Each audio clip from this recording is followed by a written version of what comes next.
It's me, Persita, and this is Persita's Paradox. So today we have our first post regarding fitness for 2019. So I've given you a couple of days, even a couple of weeks to kind of figure out where you want to be, what your goals are, what you're looking for. So today let's just talk about the accountability of those goals. There's a few things that everyone can do starting off to almost guarantee yourself success. Okay, so those few things we're going to discuss, and I'll add some as the months go on, but these are just a few that I always like to start my clients off with. Number one, you want to make sure that you're realistic. Don't come into the gym with this idea if you're going to lose 20 pounds in 30 days. I don't care how many people have told you that you can lose 10 pounds in a month. If you know that you have not been into the gym like that for a very long time, don't fool yourself. It sets you up for complete disappointment, and it also sets you up for failure because you won't see what you're looking for, and it'll cause you to stop. Number two, make sure that you are finding yourself with an accountability person or database. That could be your computer, that could be your iPhone, something that holds you accountable in regards to you actually getting up and moving, or a person who has already been in fitness, and they can hold you accountable to assist. Now you might say, well, I don't really have anybody. Again, refer back to the iPhone, the Android, Samsung, whoever you're using, to find some type of an app to make yourself accountable. Or like I said, find someone who's already been into fitness, who is more adept to allow you the farts that you're gonna have and also be there when you're ready. And they'll also hold you accountable. If you can find a trainer, and if you're interested in a trainer, do that. But don't assume that the trainer is going to do the work for you.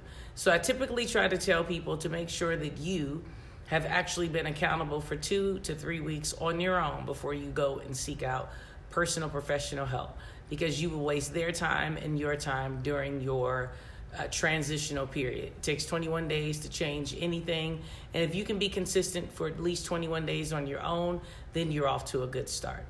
3, start with your food. If you are not able to get to the gym and you're not able to actually get your motions moving in regards to getting your body up and making yourself accountable, at least start with your food. Food. Did I say number 2? Actually, number 3. But needless to say, start with food. What does that mean? Start with reducing the intake of what you currently eat. Skip the diets, skip the no sugar for 30 days, a gallon of water a day. Don't do that. Don't do that to yourself, and don't do that to the people around you, because your attitude is going to be a mess and you're going to fail in that. Start with just what you're currently eating and reducing it. You might say, well, I'm eating junk. True. But if you start with that, you allow yourself, your mind, your spirit to see some sense of successes, and you can move forward when you do that. If you keep setting yourself up for failure, that's exactly what's going to happen. Failure. Next thing you can do is start off with lifting your legs up against the wall with your butt a couple of inches away, back flat on the floor for at least 10 to 15 minutes a day. What this does is cause the body to circulate better. It gives you better digestion. It allows you to decompress. It just sets your body off. I make all my clients do it. If you're confused by it, send me a personal message and I'll send you a picture of what it looks like. But again, you're laying on the floor with your butt close to the wall, not all the way touching, close to the wall with your legs up, no shoes on, for about 15 minutes. Nice deep breaths. I like to pray during this time. Also like to just simply meditate during this time and allow my body and the circulation of my body to work properly. Next thing you can do, get to sleep, okay? Those days of trying to be up until midnight and getting up at 3, 4, or 5 o'clock in the morning, ridiculous. You need at least 6.5 hours of sleep, minimum. The dream is at least the beautiful number of 8. Usually when you go past 8, you get a little groggy and you actually work against yourself. But at least the 6.5 hours will set you off perfectly. Now, I know you have heard from the Oprah era of, don't eat past 7. That works if you're going to bed at 8:30. But typically, you want to eat up until the point where you're actually going to bed, about an hour, hour and a half before you go to bed. Why, you might ask?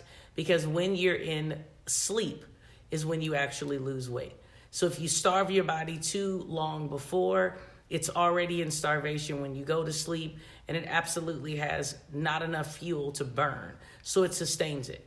If you notice, when you're doing what you're supposed to do, you wake up actually hungry. Prime example, if you go to the club, it's 2 o'clock in the morning, guess what you're not doing? You're not going home on an empty stomach. You're actually going to go and eat. And if you remember, for all the people like, oh my God, girl, I haven't been to the club in forever. Okay, well, let me jog your memory. When you go and eat after the club, it's 2, 3 o'clock in the morning, and you go to sleep, you'd wake up about 5.5, 6 hours later, starving. The reason being is because your body has burned off everything that you needed. You did a little cardio, you had a little libations, and guess what?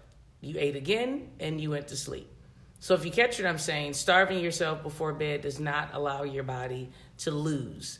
The more consistently you eat, the more the body releases, because it does not have to guess when it's going to be fed. Therefore, it's an overflow, and it allows the body to release. Okay? Trying to think, is there anything else on my eye is itching? No, I think those are great things to start with. Make sure that you're at least starting with those things. We'll jump back in here and there and talk about fitness, but I started getting a few questions and a few people wanting to know some things. So I figured I would start with this video for the new year. Okay?